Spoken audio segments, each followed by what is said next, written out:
this is an iHeart podcast. Guaranteed human. There's a difference between liking a house and actually getting it. Redfin is built to make up that difference and close the gap between finding and owning the home for you. Redfin agents close twice as many deals as other agents. So when you find a home you love, you're not a step behind when it comes to making an offer. That means less watching great homes disappear and more focus on the one you'll call home. Redfin helps turn saved listings into real addresses. Get started at redfin.com. Own the dream. Hey, this is U.S. Olympic gold medalist Tara Davis-Woodhull. And I'm U.S. Paralympic gold medalist Hunter Woodhull. As athletes, our lives are about having a clear path. And a team that you can absolutely trust. So when it came to getting the best mortgage, we chose PennyMac. PennyMac is proud to be the official mortgage provider of Team USA and you. Learn more at pennymac.com. PennyMac Loan Services, LLC, Equal Housing Lender, NMLS ID 35953. Licensed by the Department of Financial Protection and Innovation under the California Residential Mortgage Lending Act. Conditions and restrictions may apply. Thank you for calling the Bombas Comfort Line. Bombas make socks, slippers, tees, and underwear made with the highest quality materials. Press 1 for comfort, 2 for style, 3 for donation. You chose style. Bombas has styles for whatever you enjoy. You can run in Bombas, lounge in Bombas, dress them up, dress them down, but always give back in Bombas. Because with every item purchased, another is donated. Bombas, comfort worth calling for. Go to bombas.com/audio and use code AUDIO for 20% off your first purchase. That's BOMBAS.com and use code AUDIO.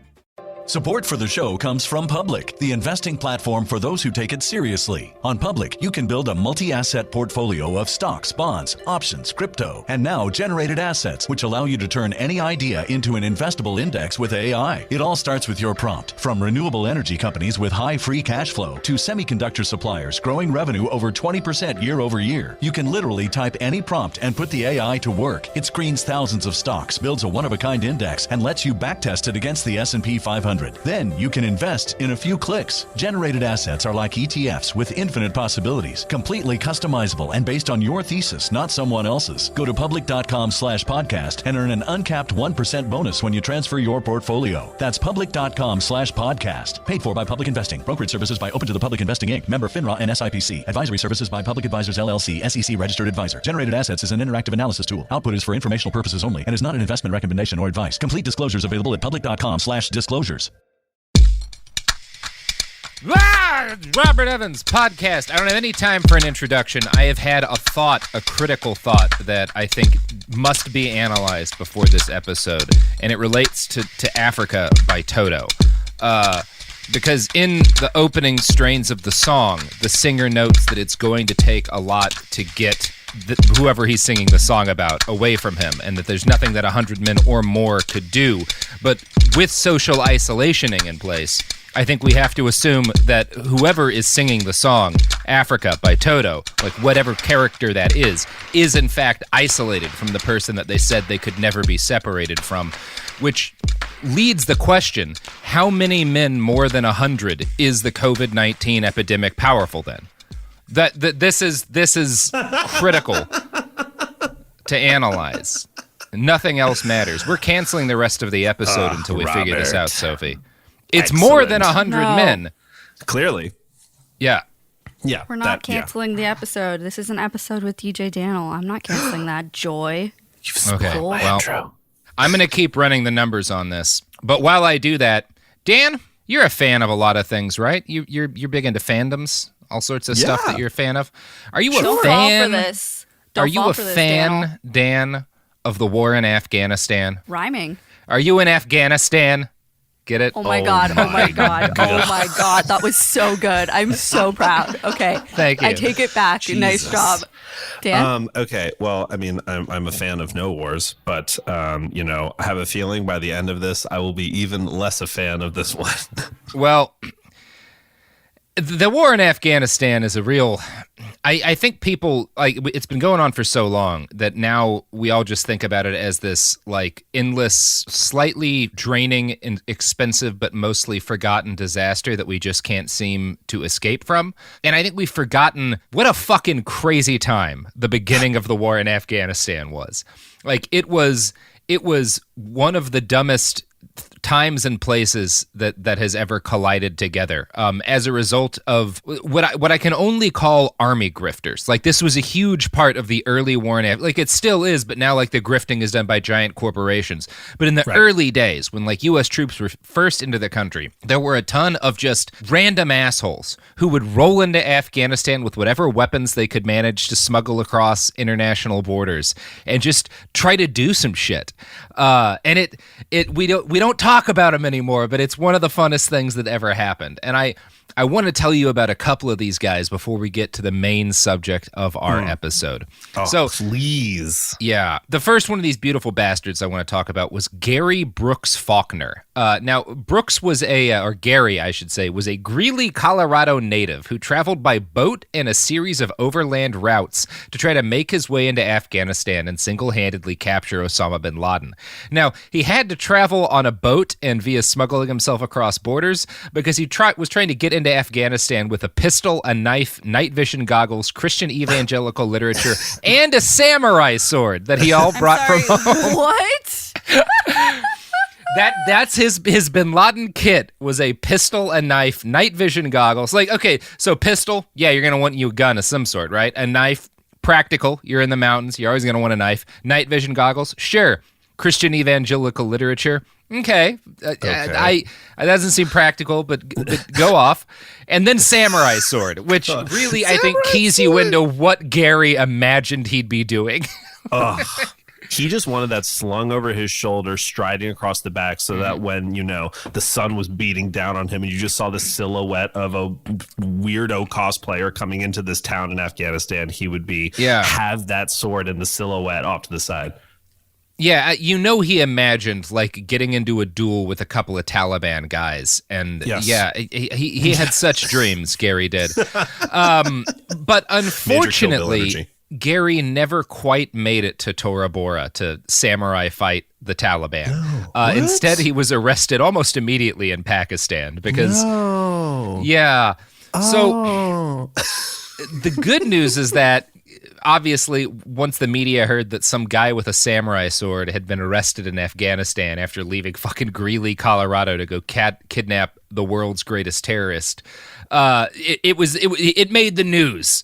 So he was sent back home by Pakistan, and he got kind of famous. And he did appearances on The View and The Late Show with David Letterman. For real?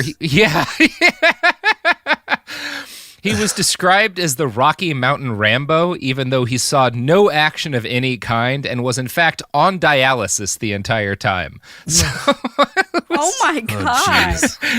I feel comfortable saying if the police in Pakistan hadn't arrested him, he would have almost certainly died, even without the Taliban's help. and with not a word to the world about his presence or actions. No. Just disappearing off of this earth. Yeah, his kidneys would have just given out as he was trying to hike up the fucking Khyber Pass with a samurai with a goddamn katana. Like, oh man, I love it. So you'll love to hear about it.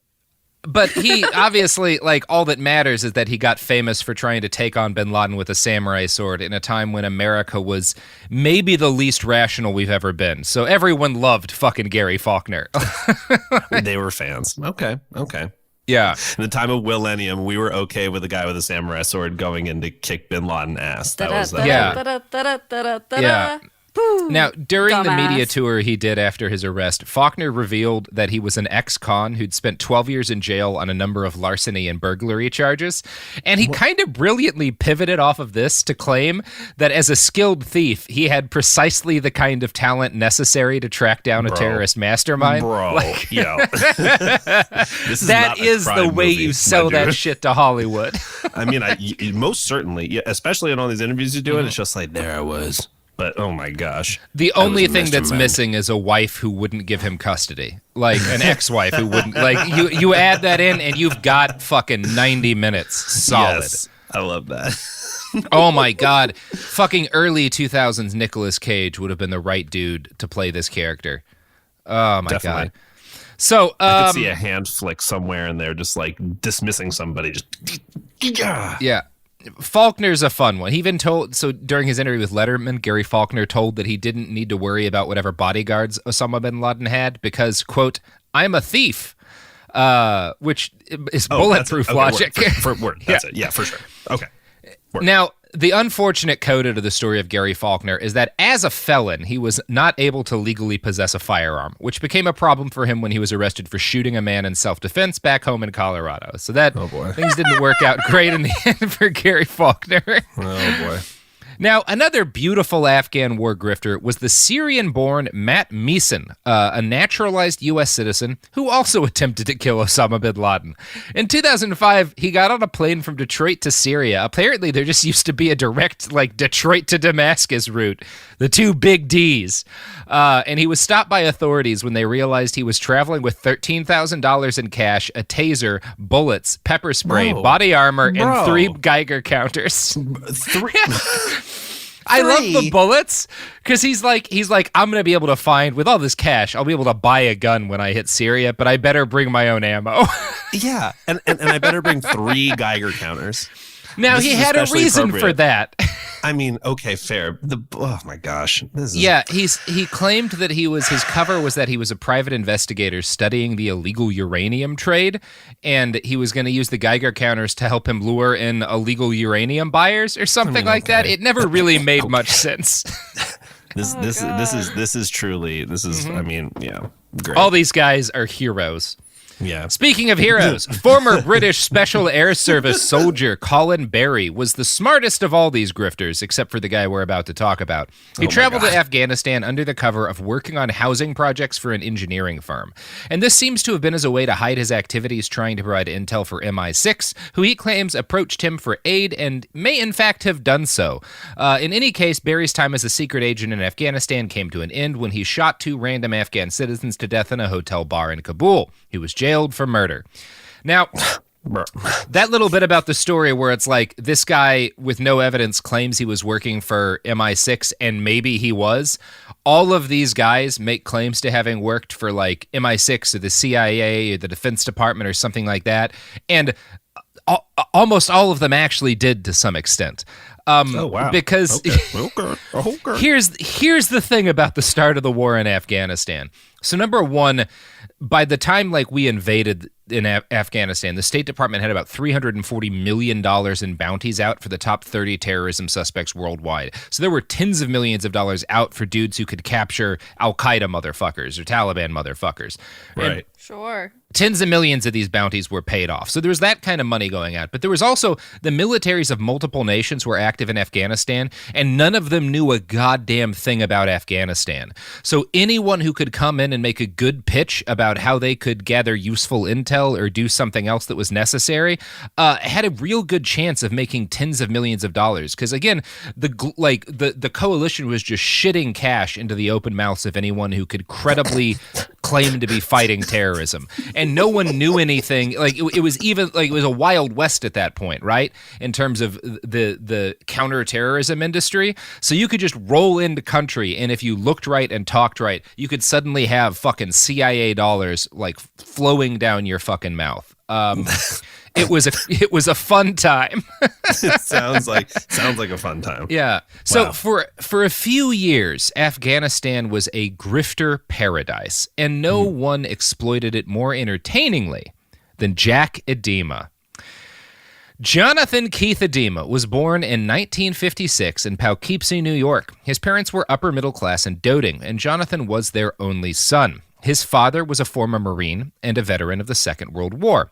Jonathan grew up beloved and worshipped and surrounded by the sort of comfort and care that few children are fortunate enough to enjoy. When he was 12 years old, he watched the John Wayne classic, The Green Berets. Have you seen that movie, Danl?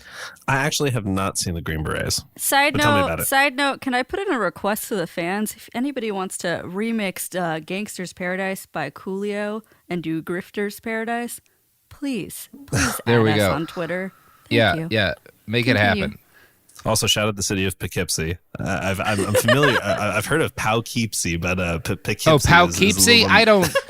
Danl, Poughkeepsie, I'm a little more familiar with. It's Shout okay, out. Danl. You missed him yesterday. Called Beyonce. That I... was the highlight of my day yesterday. Honestly, I'm always a fan. When the fans came after you for Agape as well, that was really funny. I loved that. I mean, it's just so great. I immediately text Jamie Loftus in the middle of recording and said, guess what? Guess what it's happened? fantastic. And No, we've been I love laughing it. about it for 2 days. It's wonderful. I am so angry right now. Mostly, I am angry at the way the state of New York names towns. That is okay. completely fair. Cool. Yeah, it's wrong, and I don't think we should lean into that anymore. So Agreed. You're on blast, New York. more mainland names. So the movie The Green Berets was kind of the first movie about special forces. Like now there's like a fucking ton of those movies. It's like in every action movie, hero's got to have some sort of special forces background. But like this was the first time like special forces were kind of new in Vietnam, like the idea that you would have these dudes. And The Green Berets was a movie about them. And it was a big hit. And it became John Idema's very favorite movie as a little boy. And seeing this film convinced him to give up his earlier dreams of being a veterinarian and instead join the military and become a Green Beret himself. He enlisted as soon as he was able to do so in 1975, but tragically, he was too late to fight and maybe die in Vietnam. But he did well enough on his entrance tests that he qualified for the Special Forces. He was helped in this by the fact that the post-Vietnam Special Forces had endured a serious manpower shortage, since new recruits had been scared off from joining for some inexplicable reason. Jonathan was accepted even though he had bad eyesight. He did a 3-year active duty term as a radio operator and a weapons specialist, and then spent some time in the reserves, reaching the rank of staff sergeant before being discharged in 1984. One of the difficulties here is that even among credible sources, descriptions of Jack Idema's time in the military vary widely. This paragraph from a Rolling Stone article on the man is probably as close to accurate as you're going to get in a story about this con man's military career. Though Idema's military record reflects qualification as a pistol expert and badges awarded for scuba and parachute training, there are no indications that he ever heard a shot fired in anger while he was in the military. Moreover, a 1994 North Carolina probation report quotes a military evaluator describing Idema as the most unmotivated, unprofessional, immature enlisted man I have ever known.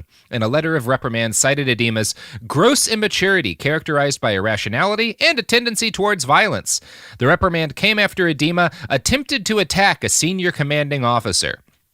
So, Jack Idema is in the Special Forces, but you would not call him, like, he's not good at it. I mean, if he's attacking his officer, you can't, come on, man. There were very few rules right after Vietnam. There were, like, nobody suppose. wanted to be in the military. It was a real shit show. Well, there you go. Now, while he was still in the reserves, Jonathan, which is the name he still went by at the time, spent several aimless years wandering around the small town in New York he lived in, who pronounces the name of their town wrong because they're jerks. Just kind of trying to figure out what to do with his life. See, all John had ever wanted to do was fight in a foreign war. But the accursed years of relative peace after Vietnam made that almost an impossibility. Eventually, Jonathan settled on a way to still do cool-looking army-type stuff without actually serving in the military. He founded a counter-terrorism training school in the town of Red Hook. Now, John had no real qualifications to do this, other than the fact that he'd been very bad at being in the Special Forces. The exact extent of his work is unclear, but journalists eventually confirmed that he trained guards to protect U.S. government facilities in Haiti and did some amount of vaguely described work for the Thai military. The president's son, Ron Reagan Jr., used his facilities at some point, and we don't really have a clear idea as to why. And training people in vague counterterrorism techniques was not John's only activity during this period. He was also breaking the law constantly. In 1982, he was arrested for possessing stolen property. In 1986, he was charged with resisting arrest and assault with attempt to physically harm. He received a 1988 arrest for disorderly conduct and a 1990 arrest for assault involving discharging a firearm. He was never convicted for any of these crimes, and we don't really know what happened, but you couldn't stop this dude from getting arrested. So you kind of go off. Just, live your truth, get arrested. This is clearly going to end in some fantastical manner. So every move is just like, I'm supporting it all the way up until the end. I mean, it ends in Mexico, which I think we all know in our hearts, but great. I can't say if Jonathan was good or not at actually training people in counterterrorism, but he was terrible at running such a business legally. His camp generated numerous noise complaints and was eventually shut down over a zoning violation. Idema moved next to Fayetteville, North Carolina, a location he picked for its proximity to Special Forces headquarters near Fort Bragg. Now, rather than selling terrorism training this time, he instead set up a store dedicated to selling non-lethal military equipment and a side business running a series of special operations trade shows. He proved good at getting different manufacturers on board and filling big rooms with fancy military equipment and people who wanted to look at it. Now, some of these people were actually Special Forces veterans or members of the Defense Department, but most of the people who showed up to these trade shows were Soldier of Fortune readers. They're guys who just wanted to look at guns and stuff. Yeah. Great episode. Yeah. So great episode. Thank you. And great magazine. Fully unproblematic magazine. Yeah. So let me tell you something. When I had to battle that seal underwater, I used my knife fighting techniques that I learned in the underwater knife fighting techniques section of Soldier of Fortune. That seal came after me, and I needed to defend myself. For the listeners, I'm absolutely kidding. I have never harmed a single animal in my life I promise. Danl, we don't need to lie. Seals are a threat, and the only way to deal with them is underwater knife fighting. I focus always on practical prepping. And so, you want to have some extra food. You want to know how to deal with, a bleeding wound, how to, staunch blood flow. And you need to know how to beat a seal in a knife fight. Those are basic practical steps we can all take. Love it. So, speaking of practical steps, so the reality of the situation is that John Idema used his connections that he'd built in his counterterrorism training school to fill up convention rooms with cool military gear, and people would pay to go gawk at it, and it was a decent business. That's the reality of what happened. Now, John Idema would go on, however, to speak about this somewhat differently. He would claim in the future that after leaving the Army, he worked as a U.S. military advisor in El Salvador and Honduras. There's no evidence for this. He claimed he worked as part of a special mission unit and refused to ever elaborate as to what that job entailed. No records support any of this. No records support that he did anything but fail to run a training center and then lead a bunch of nerds through a fucking convention center. And when confronted with the fact that there was no evidence of him doing all this badass special ops stuff, he would tell journalists that the records of his actual military service were secret records, which he described as the ones that they don't want to give anyone, which is really, for sure, really handy.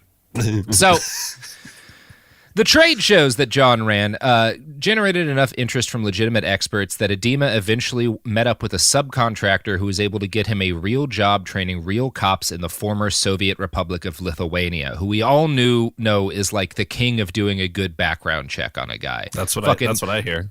You know 1991 Lithuania? Yeah, what? You know what else I hear? I hear that trade shows are great places to get products.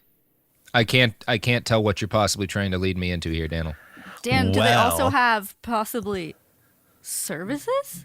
If one of those services is enlisting in weird, armies and potential terrorist organizations. I don't know what either of you were trying to do. But on an unrelated note, it is time for an ad plug. You've never been one to settle. Stand down or stand still. You're a lifelong learner, energized by excellence. There's a fire inside you can't ignore. You've got competition to outrun, momentum to build on, and your own high standards to meet. Stop now? Not a chance. At Capella University, we help you catch what you're chasing because you've always had the drive. Now, go earn the degree.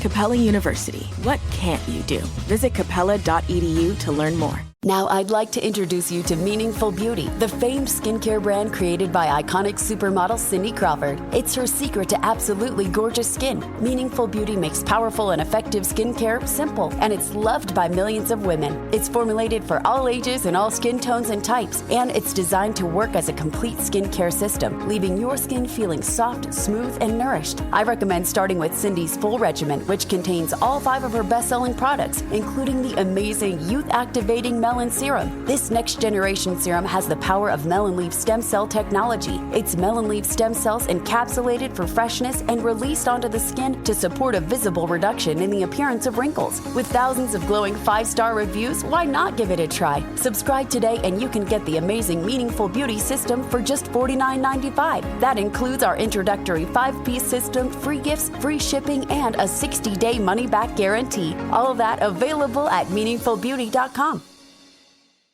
Support for the show comes from Public, the investing platform for those who take it seriously. On Public, you can build a multi-asset portfolio of stocks, bonds, options, crypto, and now generated assets, which allow you to turn any idea into an investable index with AI. It all starts with your prompt. From renewable energy companies with high free cash flow to semiconductor suppliers growing revenue over 20% year over year, you can literally type any prompt and put the AI to work. It screens thousands of stocks, builds a one-of-a-kind index, and lets you backtest it against the S&P 500. Then you can invest in a few clicks. Generated assets are like ETFs with infinite possibilities, completely customizable and based on your thesis, not someone else's. Go to public.com/podcast and earn an uncapped 1% bonus when you transfer your portfolio. That's public.com/podcast. Paid for by Public Investing. Brokerage services by Open to the Public Investing Inc. Member FINRA and SIPC. Advisory services by Public Advisors LLC, SEC registered advisor. Generated assets is an interactive analysis tool. Output is for informational purposes only and is not an investment recommendation or advice. Complete disclosures available at public.com/disclosures.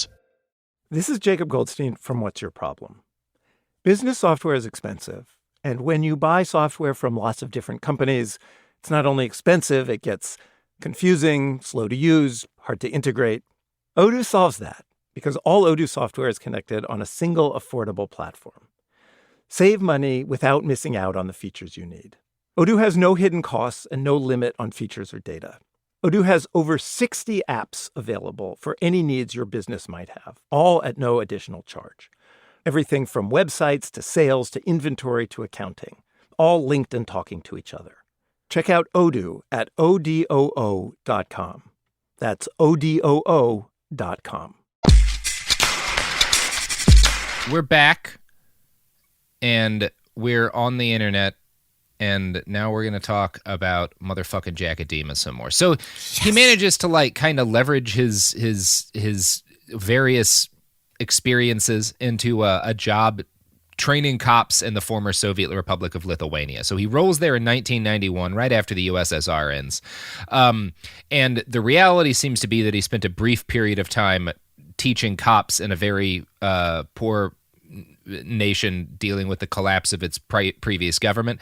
The reality for John Idema, though, is that he stumbled immediately upon a multi-million-dollar black market in backpack nuclear weapons. These devices, known as special atomic demolitions munitions, did exist in government stockpiles, and there were constant rumors after the end of the Cold War that a number of them had escaped the fall of the USSR, but there's no evidence anywhere that such a device wound up on any nation's black market. The general incompetence of authorities worldwide and the fact that no terrorist group ever got such a weapon is evidence that these were nothing more than rumors. But John Idema knew that the story of Russian suitcase nukes was a good one. So he started reaching out to senior Pentagon officials while he was still in Lithuania and telling them that he'd stumbled upon the secret nuke market. Now, the secret nuke market. Yeah, and I don't know if you know this, Danl, but if you start talking to Defense Department officials about the fact that you know where a bunch of nuclear weapons are being sold for cash, you will probably wind up having conversations with the FBI. That's just... Shocker. Yeah. Is that how That's that just works? how that's going to go. That's I feel so strange. Yeah, I feel like the easiest way to get a conversation with the FBI is to make them believe you might know about stolen nuclear warheads. They're going to be interested in that one. So the Bureau demanded to sit down with Jack Idema and then demanded that he tell them who his sources were, which is a pretty reasonable demand given the fact that he's talking about backpack nukes. But Idema refused to give them any concrete information because, in his words, he believed the FBI had been penetrated by Russian agents. Now, here's how Rolling Stone describes what happened next. By Idema's account, the FBI then set out to destroy him, tarring him with more than 50 counts of wire fraud that put him in federal prison for 4 years during the mid-90s. However, U.S. law enforcement officials actually began investigating Idema in May 1991, more than a year before he supposedly refused to hand over his Lithuanian sources to the FBI. The ATF noted in a report filed during the course of the investigation that Idema was known to have a fictitious major's ID from the Army, and was disbarred from Army contracts on June 18th, 1990, after he misrepresented his business as being owned by a minority. So this is all very winding because Jack lies about everything, and a lot of this is pre the internet really coming around. But what happened is Jack committed mass wire fraud in a number of different ways, both from like stealing hundreds of thousands of dollars from different companies and like investments, and also running fake businesses that he just used to funnel money and loans through, and doing stuff like lying to the government to get Army contracts to provide them with equipment by pretending his business was owned by a minority. So he wound up getting in a lot of trouble, investigated by multiple federal agencies, and convicted with 50 counts of wire fraud and going to prison for 4 years. And he later claimed that this is because he'd stumbled upon a nuclear weapon market in Lithuania that the FBI had not wanted him to shut down for some reason. Anyway, it's a dumb story, but that's what happens. Yeah. That's where I found it, but they were like, no, it's not important, we swear. Idema, this guy's story, there's so much that's hard to understand about like what happened here, because he's like, again, he's just lying constantly. I mean, yeah, I was going to say, it just sounds like everybody's hearing the lies and saying like, okay, and then not doing anything about it. And he just keeps spinning more and more webs, a lot of spider webs, a lot of webbies. Yeah. And he goes to jail, and in his words, it's because the FBI wanted to destroy him. And in the FBI's words, it's because he just couldn't stop committing wire fraud. So Idema spent, 1994 to 97 in a series of federal prisons. He kept up his correspondence with the outside world, though, and managed to get in contact with Jim Morris, a writer for Soldier of Fortune magazine and a former Special Forces major. Morris believed Idema's stories of being hunted by the FBI and took up the cause of defending him in a series of editorials. These actually convinced some mainstream reporters to look into the story, and one of these reporters was Ted Kavanaugh, a former founding partner of CNN. He brought the story to the executive producer of Eye to Eye with Connie Chung on CBS, and they sent a real journalist, Gary Skirka, to interview Idema from prison. The resulting documentary wound up focusing on arms dealing in Lithuania and had actually like almost nothing to do with John Idema, but it won Skirka an award for investigative reporters in 1995. So Skirka felt bad because, like, he felt that Idema had helped him get on the trail of a real story, because obviously there was a lot of fucking illegal weapons training going on in former Soviet bloc nations. But he got cut from the documentary because there were no fucking suitcase nukes being sold. Right. But Skirka, likes John Idema. Yeah, he had lied about that. But Skirka likes this guy, and he feels bad that he got cut from the documentary. And he feels kind of angry that CBS executives ordered all footage of Idema cut from the final product because they realized he was a grifter. But Skirka kind of falls under this guy's spell, and he stays in touch with his jailhouse source throughout Idema's sentence, and promises to help him out when Jonathan gets freed. Now, Idema had other non-journalist pen pals during this time. He started exchanging letters with a woman named Victoria Running Wolf, who was a 40-ish blonde woman from Fayetteville. And the two had first met a few months after Idema got out of prison, but they'd been exchanging letters, and she fell in love with him while he was jailed. So we know immediately that this is going to go well. You've got a grifter who falls in love with a woman in prison. Victoria later recalled, quote, "I knew right then I was going to have my hands full. I knew it from the time he said hello." Yeah. So, being the sort of fellow who's constitutionally incapable of not scheming, Idema convinced Victoria Running Wolf to invest with him in the Ultimate Pet Resort, a hotel for pets. And as far as I can tell, this might have actually been a legitimate business. And I have to emphasize the as far as I can tell part, because the only one of the sources I found talks about this in any kind of depth. And I personally suspect that this must have been some kind of a con too, but it just hasn't been unraveled. But 100%. Maybe Yeah. This is Con City up in here. Maybe he had a pet resort. It's impossible to say. Speaking of schemes, Jonathan Idema and his journalist pal Skirka got together once he was out of prison. And using Skirka's credibility as an award-winning journalist, they succeeded in getting an assignment with 48 Hours on CBS, reporting on the story of retired Green Beret Colonel George Marichek. Now, Colonel Marichek was and still is one of the most highly decorated Special Forces soldiers in history, and he also murdered the shit out of his wife in 1991. He was convicted. Yeah, he was convicted of this murder so many times. This guy, fucking Marichek, gets convicted of murder the way most people like go in for fucking colorectal cancer screenings. Like yeah. So he's murdering multiple people and then getting No, out, or the same no, murder he just being kills- brought to this. So he kills the shit out of his wife and he gets tried for it, but he succeeds in, because he's this decorated soldier, building up, particularly within like the right-wing media ecosystem, like Soldier of Fortune is big on this. He gets a bunch of people to be like, no, he's innocent. He was framed. You know, he didn't do it. Like, this is just like a scheme against this American hero. So he keeps getting retried. Of course. And he keeps getting reconvicted too, because he obviously did it. So I see. Wow. He's out of prison now and alive, but he was convicted of murder multiple times, but a lot of people think he's innocent. It's a very strange story. Maybe we'll cover it someday. He's out of prison and alive. Yeah, he's currently out of prison, although, again, Do we know where? was convicted. I don't know, somewhere in the U.S. If you look up fucking George Marichek, you'll figure it out. I'm just going to leave it alone. Yeah. Don't marry him, I can tell you that much. Yeah, I don't think that's going to, no. So John Idema sees that this special forces colonel has become like the center of this like media blitz and sees that there's fucking money in it. And he shoves his journalist pal Skirka onto the story. And the two get to work investigating the murder. But as soon as CBS sees what they're working on, it like drops them immediately because they realize that neither of these guys have any sense of objectivity about the case and we're not in any way going to report critically on what had happened. And I'm going to quote now from the Columbia Journalism Review. Idema and Skirka had opened a free Marichek office in Wilmington, North Carolina, where the trial was taking place, and one witness alleged that Idema and another man came to his house to harass him the night before he was slated to testify. Idema also told several associates he was detained for impersonating a police officer in an effort to get into a Detroit prison and convince a convicted serial killer to confess to the murder. So I want to talk as a journalist here. So many layers. As a journalist, obviously objectivity gets compromised all the time. There's really no way in being perfectly objective, especially you wind up sympathizing with people all the time that you report on. However, if you are impersonating prison and breaking into a jail to trick a convicted serial killer into confessing to a murder, your journalistic objectivity has been, I would say, compromised beyond the point of acceptability.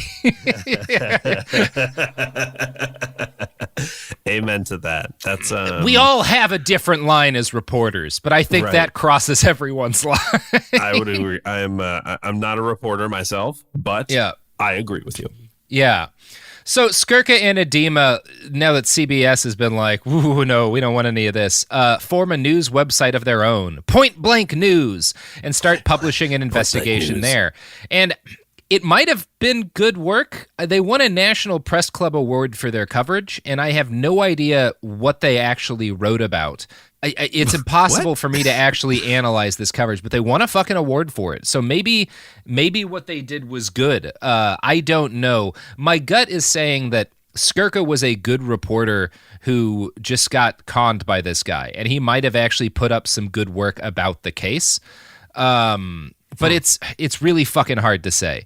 And it's made harder to say because right when Skirka and Idema were working at this, Jonathan Skirka had another side hustle, which was filing hundreds of frivolous lawsuits against 60 Minutes, U.S. News and World Report, and every other journalist who wrote articles about the fact that he'd tried to con the FBI into thinking he had suitcase nukes in Lithuania. So he just starts suing people left and right for reporting on the fact that he'd been jailed for wire fraud and was lying that it's very, very, like any of these guys, he files so many lawsuits that trying to track down what they were all about and what they were claiming was impossible. He also filed a plagiarism suit against DreamWorks, claiming that the George Clooney, Nicole Kidman movie The Peacemaker had in fact been based on material they stole from a movie treatment that he had started to write, but not written. Okay.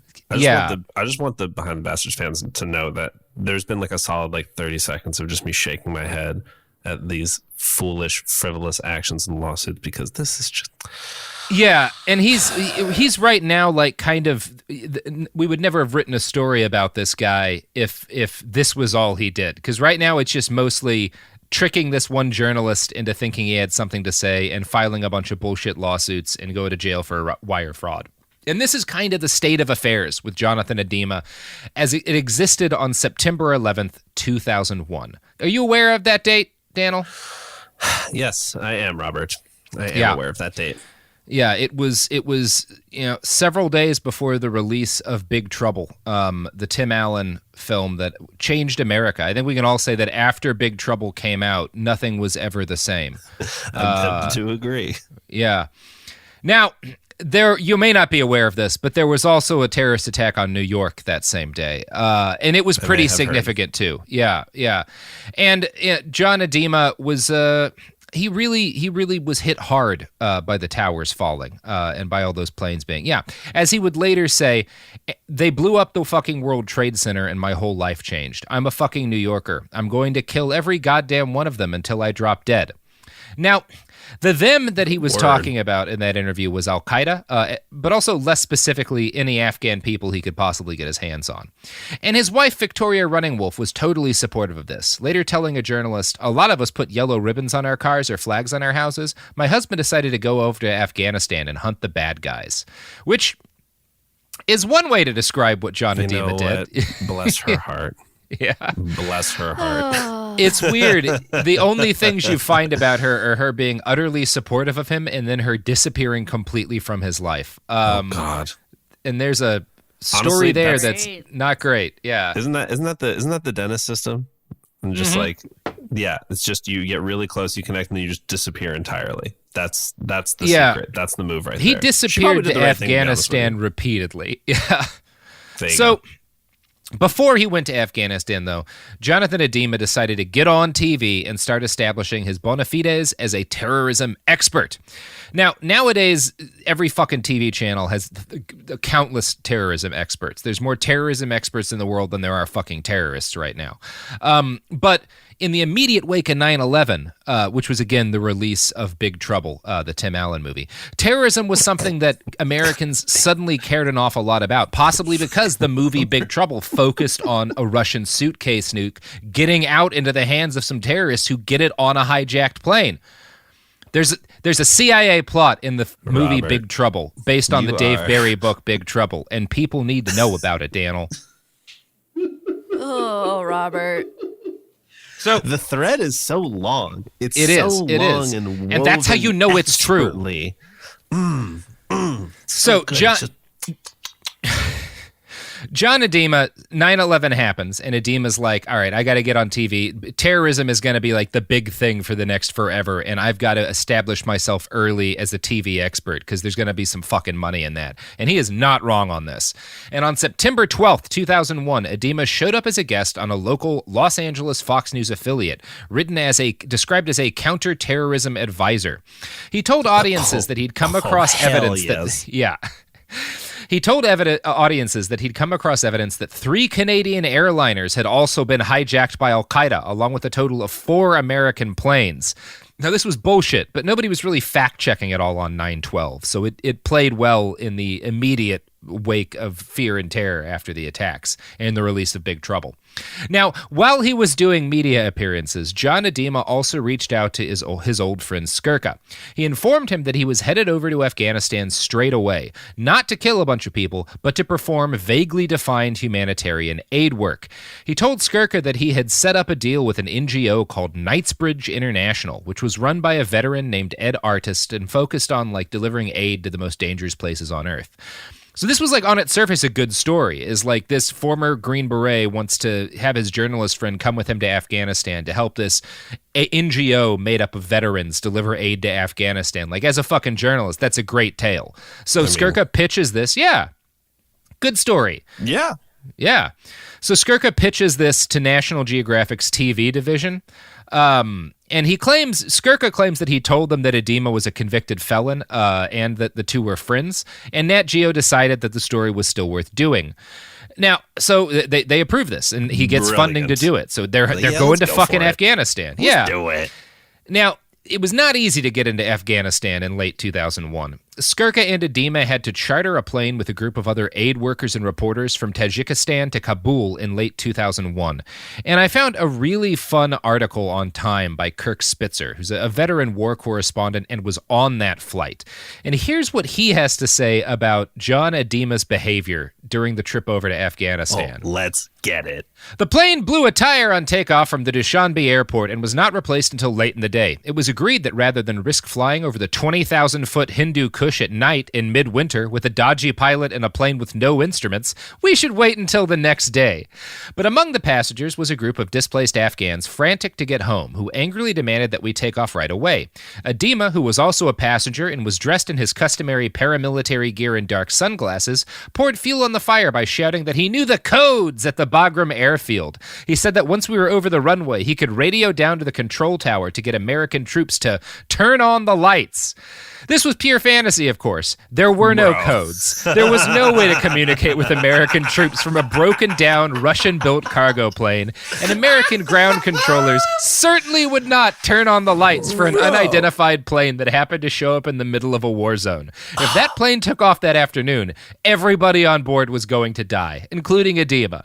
It wasn't until several of us dragged Idema aside and impressed on him the seriousness of the situation that he finally conceded that maybe he didn't really know any codes or radio frequencies after all. We called the flight off, and everyone lived for another day, as did Idema's flights of fantasy. So every now and then you get like stories about this guy from people who weren't liars, and they're always like that. That's the best. I love that there is truly like, it wouldn't happen at this point anymore because everybody's too real and takes it too seriously. And I mean, or rather, let me rephrase that. Everybody's too real and takes it too seriously. I would hope they do, but it's like you can't have any bullshit anymore in these serious situations. But I love the genre of real bad guy that was like actual 90s villains that people were just like looking at them like, are you serious right now? Is this person, how did this person even get here? They were able to get past the 1 to 2 layers of security to get to level 3 when people were like, wait a minute, what? Yeah, I mean, I think the actual bad guy, they actually existed. Yeah, the explanation of how he gets into a place like this is the thing that I think a lot of people don't really get about war reporting. Like, I get a lot of questions about, like, how did you go to Iraq? How do you get to Ukraine, Syria? Like, you buy a plane ticket and you walk. There's often remarkably little in the way of people stopping you from doing anything in places like that. Right. And yeah, that's kind of what John Idema takes advantage of. He just gets on this plane, almost gets everyone killed by being like, no, I know the codes to the airfield. And he's just lying the whole time. But now he's in Afghanistan with a National Geographic documentary production team. I love it. Yeah. And he manages to link up with Ed Artist and the other aid workers at Knightsbridge in November of 2001. And once they're all together, it immediately becomes obvious to the folks from National Geographic that Ed Artist was not as on board with this documentary as Idema had led them to believe, and that John Idema himself had no actual desire to report on humanitarian aid work. Instead, he wanted to get into a gunfight as quickly as fucking possible. Let me at him. Yeah. All right, here's these aid guys. I'm going to go fucking find some shooting. Yeah. So one of the members of the team, of the documentary team, a special forces vet named Greg Long, recalled later that Idema's attitude changed 180 degrees as soon as they got into the country. So while Ed Artist and his men tried to deliver life-saving aid, and the documentary team tried to film that, John Idema got to work attempting to hook up with the Northern Alliance, an insurgent group battling the Taliban. Idema ignored the work he'd come to Afghanistan to do and started tracking the movements of Northern Alliance troops and attempting to make contact with them in hopes that he could sell them weapons. It's just now that's our man right there. That's our man right there. He stopped participating. What were they selling? But what were they selling? Oh, he didn't have anything to sell. Let's go to ads. You've never been one to settle. Stand down or stand still. You're a lifelong learner, energized by excellence. There's a fire inside you you can't ignore. You've got competition to outrun, momentum to build on, and your own high standards to meet. Stop now? Not a chance. At Capella University, we help you catch what you're chasing because you've always had the drive. Now, go earn the degree Capella University. What can't you do? Visit capella.edu to learn more. Now I'd like to introduce you to Meaningful Beauty, the famed skincare brand created by iconic supermodel Cindy Crawford. It's her secret to absolutely gorgeous skin. Meaningful Beauty makes powerful and effective skincare simple, and it's loved by millions of women. It's formulated for all ages and all skin tones and types, and it's designed to work as a complete skincare system, leaving your skin feeling soft, smooth, and nourished. I recommend starting with Cindy's full regimen, which contains all 5 of her best-selling products, including the amazing youth-activating melon serum. This next generation serum has the power of melon leaf stem cell technology. It's melon leaf stem cells encapsulated for freshness and released onto the skin to support a visible reduction in the appearance of wrinkles. With thousands of glowing 5-star reviews, why not give it a try? Subscribe today and you can get the amazing Meaningful Beauty system for just $49.95. That includes our introductory 5-piece system, free gifts, free shipping, and a 60-day money-back guarantee. All of that available at meaningfulbeauty.com. Support for the show comes from Public, the investing platform for those who take it seriously. On Public, you can build a multi-asset portfolio of stocks, bonds, options, crypto, and now generated assets, which allow you to turn any idea into an investable index with AI. It all starts with your prompt. From renewable energy companies with high free cash flow to semiconductor suppliers growing revenue over 20% year over year, you can literally type any prompt and put the AI to work. It screens thousands of stocks, builds a one-of-a-kind index, and lets you backtest it against the S&P 500. Then you can invest in a few clicks. Generated assets are like ETFs with infinite possibilities, completely customizable and based on your thesis, not someone else's. Go to public.com/podcast and earn an uncapped 1% bonus when you transfer your portfolio. That's public.com/podcast. Paid for by Public Investing. Brokerage services by Open to the Public Investing Inc. Member FINRA and SIPC. Advisory services by Public Advisors LLC, SEC registered advisor. Generated assets is an interactive analysis tool. Output is for informational purposes only and is not an investment recommendation or advice. Complete disclosures available at public.com/disclosures. This is Jacob Goldstein from What's Your Problem? Business software is expensive, and when you buy software from lots of different companies, it's not only expensive, it gets confusing, slow to use, hard to integrate. Odoo solves that because all Odoo software is connected on a single affordable platform. Save money without missing out on the features you need. Odoo has no hidden costs and no limit on features or data. Odoo has over 60 apps available for any needs your business might have, all at no additional charge. Everything from websites to sales to inventory to accounting, all linked and talking to each other. Check out Odoo at odoo.com. That's odoo.com.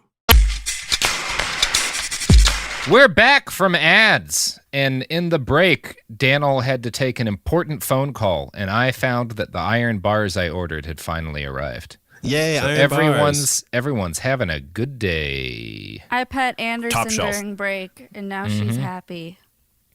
I'm going to put bars on my windows like a crazy person and just go increasingly unhinged, and it's going to be nice. I think you're probably doing the right thing, to be honest with you. Yeah, I Danl is am. now eating a banana on video chat while we're recording. Okay, all right.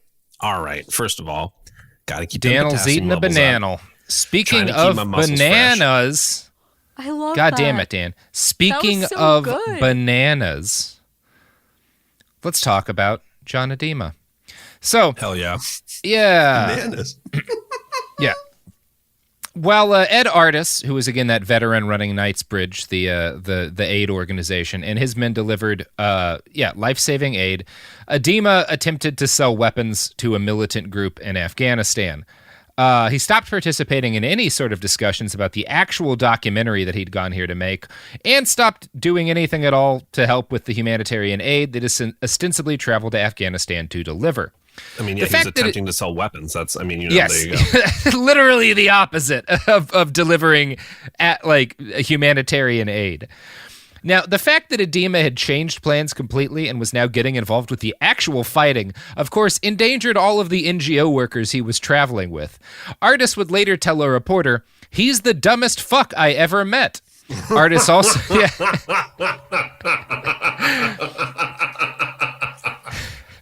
What a great quote. Yeah.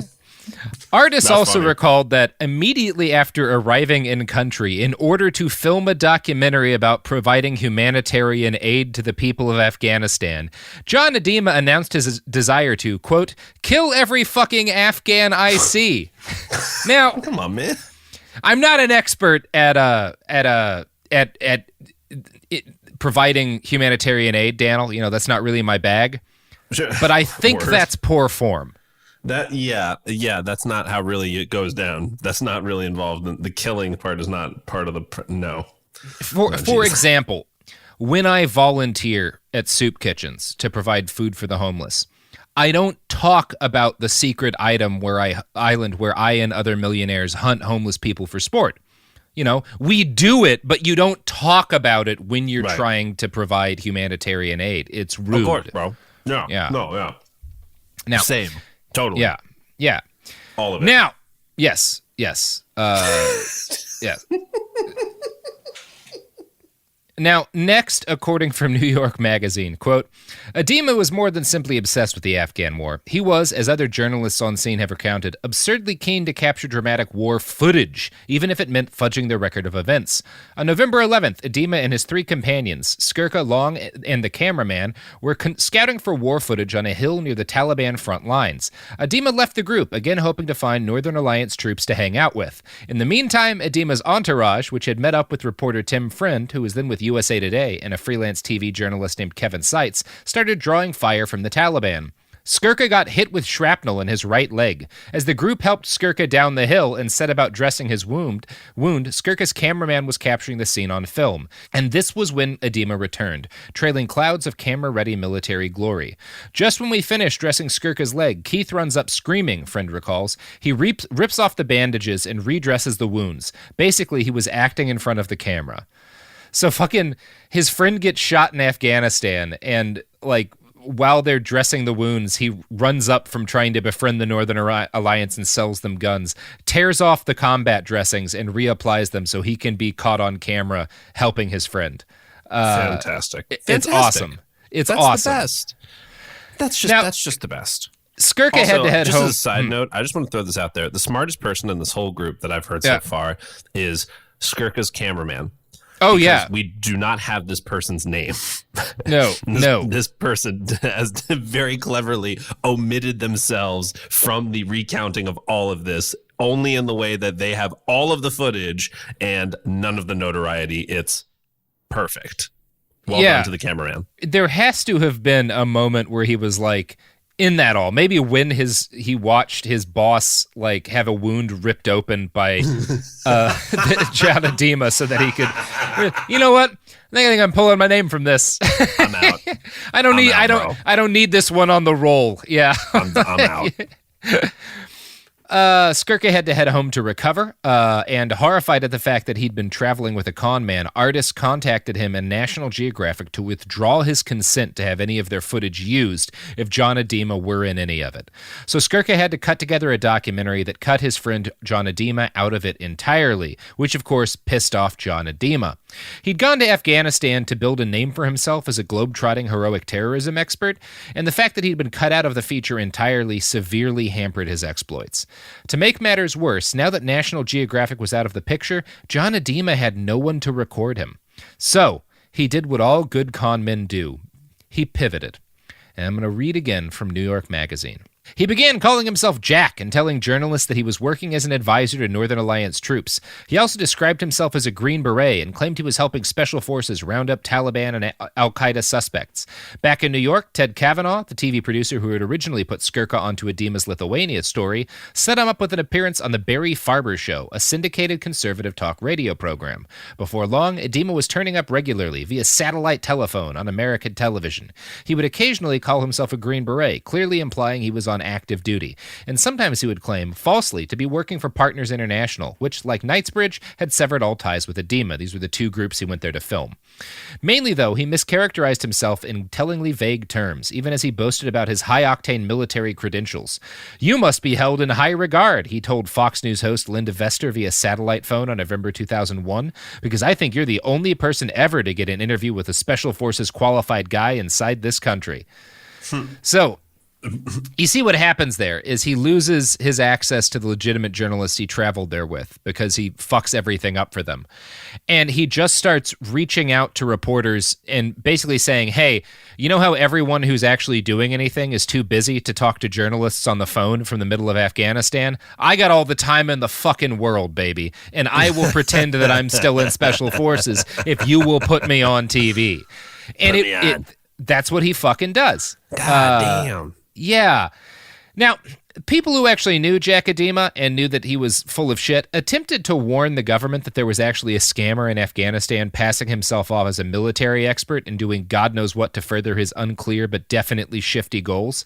Knightsbridge reached out to American authorities about Idema, writing Army Special Operations Command that the rogue operator was both a threat to aid workers and to the overall mission of the United States and the coalition in Afghanistan. Partners International, who's another aid group that Idema had fucked around with, did the same thing. But Afghanistan was a chaotic place in late 2001. The warnings went unheeded, as there were too many journalists in country during the height of the war for the warnings to spread very far.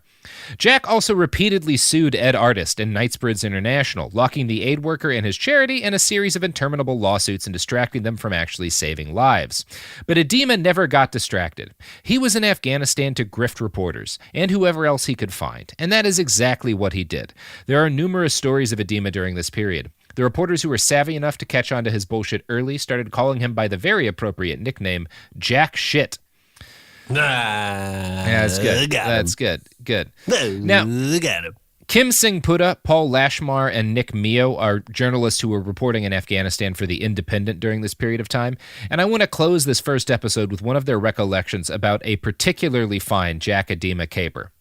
Quote, some of us first met Jack in 2001 when the Taliban had retreated from Kabul. Victorious Northern Alliance fighters were parading in the streets, and U.S. and British forces were pouring into Bagram Air Base. A dapper man in a black t-shirt and combat trousers, a Glock pistol strapped in his shoulder holster, Idema gave a graphic account of his supposed experiences as a former U.S. Army Green Beret who trained with the SAS as an advisor to the Tajik and Uzbek militias, how he'd helped plan the operation to take out the Afghan capital. The meeting took place at the Mustafa Hotel, then being built in the city's center. It was another example of the seemingly endless carpetbagging opportunities then on offer. The owners were, and continue to be, a family of Afghan expatriates from New Jersey, the hotel named after one of three brothers. Sipping whiskey, then retailing at $140 a bottle at the supermarket off Chicken Street, Idema offered to organize a convoy to Tora Bora, where the Taliban and al-Qaeda were making what was thought to be their last stand, and where, the Americans were confident, Osama bin Laden was trapped. After making a few checks with the British military, some of us decided to decline his offer. Those who went were robbed at gunpoint a quarter of the way through the journey by their guards and made their way bedraggled back to Kabul. Jack professed to be outraged. He would take this matter up immediately with his good friends in the Afghan government, and the bandits would be executed. None of this ever happened. He was just selling reporters to bandits, and I'm sure getting a cut of what they stole from them. Yeah. So he's a fun guy. Mm-hmm. So fun. I love it. He's a good guy. How do these people... The fun thing about John Idema is that the grifts were really just starting at this point. He was just kind of dipping his feet into the great Afghan con game. And in part 2, we're going to talk about what happened after he got his feet all the way in the water. That's not a great way to phrase this, but that's what I said. So perfect. The episode's over, Dan. Well, I mean, this is a wonderful start. As I feel about the political system these days, when is an adult going to step in and pull the strings out and just pull this person away, take the cane from the side of the stage and just yank them out of here? So I'm excited for that moment to eventually happen, because this man is just going off, as it were. Yeah. Mm-hmm. Yes. You can find Danl on the internet. Where's your Twitch, Danl? What do you do? You're doing video games? You're a video gamer? Yeah, I do the video games. But I mean, also, what I mainly do is I edit podcasts for you and for the network. That's true. So make sure that you true. Continue to listen to Behind the Bastards and The Women's War, and you listen to Worst Year Ever, and you listen to It Could Happen Here if you haven't already. Listen to all the shows in the iHeartRadio network, because that's a lot of my work, and I appreciate you all so much. You can follow me on Twitter at DJ_Danl. DJ_Danl. You can follow me on Twitch at also twitch.tv/DJ_Danl. Come find me. I play video. And the Danl is DANL. DJ_DANL. And we play lots of games. We do stuff like Jackbox. I play a lot of Rocket League. I'm really into Half-Life Alyx right now, the new VR game. It's mind-blowing. Anyway, come check me out there. And thank you, Robert, for having me, of course. Yeah. Thank you, Sophie. Yes, check Danl out. And check yourself out, but no one else, because going outside is dangerous. Amen. Yeah. Yes. Lock yourself in your rooms, listen to more podcasts, buy the products advertised by those podcasts. Yes. And together we can build a new humanity, a humanity based entirely around staying inside and listening to podcasts. You can follow this podcast at BastardsPod on Twitter and Instagram. You can follow Robert at iWriteOK. You can listen to him on all those shows Danl just listed, especially The Women's War, which is officially out. Woo! And you can buy merch on our TeePublic store. Somebody on Twitter specifically told me that I should shout out the General Anderson shirt. It's awesome. It's so good. Yeah, baby.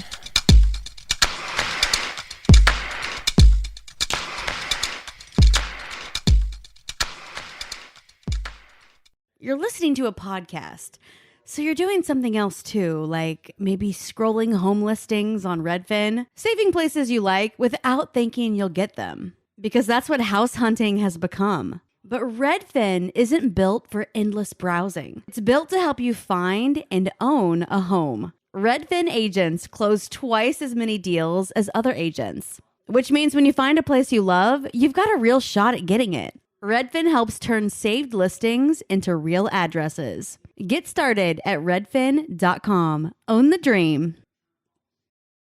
A BetterHelp ad. We get it.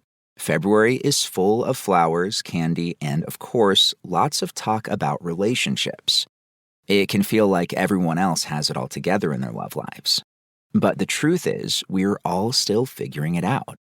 Whether you're working on your marriage, navigating the dating apps, or prioritizing staying single, no matter where you are, you're right on time.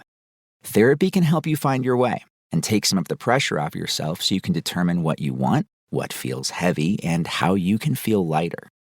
Just a little bit of outside perspective from a professional can lead to new understanding and a lot of progress. So the next time you're feeling iffy about your love life, try therapy with BetterHelp and see where it takes you. And remember, you're right on time. Visit BetterHelp.com for 10% off. That's BetterHelp.com.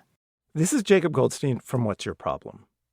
Business software is expensive, and when you buy software from lots of different companies, it's not only expensive, it gets confusing, slow to use, hard to integrate. Odoo solves that, because all Odoo software is connected on a single affordable platform. Save money without missing out on the features you need. Odoo has no hidden costs and no limit on features or data.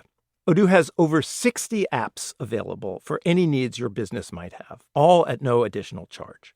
Everything from websites to sales to inventory to accounting, all linked and talking to each other. Check out Odoo at odoo.com. That's odoo.com. Tired of spills and stains on your sofa? Wash away your worries with Anabay. Anabay is the only machine-washable sofa inside and out, where designer quality meets budget-friendly prices. That's right, sofas start at just $699. Enjoy a no-risk experience with pet-friendly, stain-resistant, and changeable slip covers made with performance fabric. Experience cloud-like comfort with high-resilience foam that's hypoallergenic and never needs fluffing. The sturdy steel frame ensures longevity, and the modular pieces can be rearranged anytime. Shop WashableSofas.com for up to 60% off site-wide, backed by a 30-day satisfaction guarantee. If you're not absolutely in love, send it back for a full refund. No return shipping or restocking fees. Every penny back. Upgrade now at WashableSofas.com. Offers are subject to change, and certain restrictions may apply. This is an iHeart podcast. Guaranteed Human.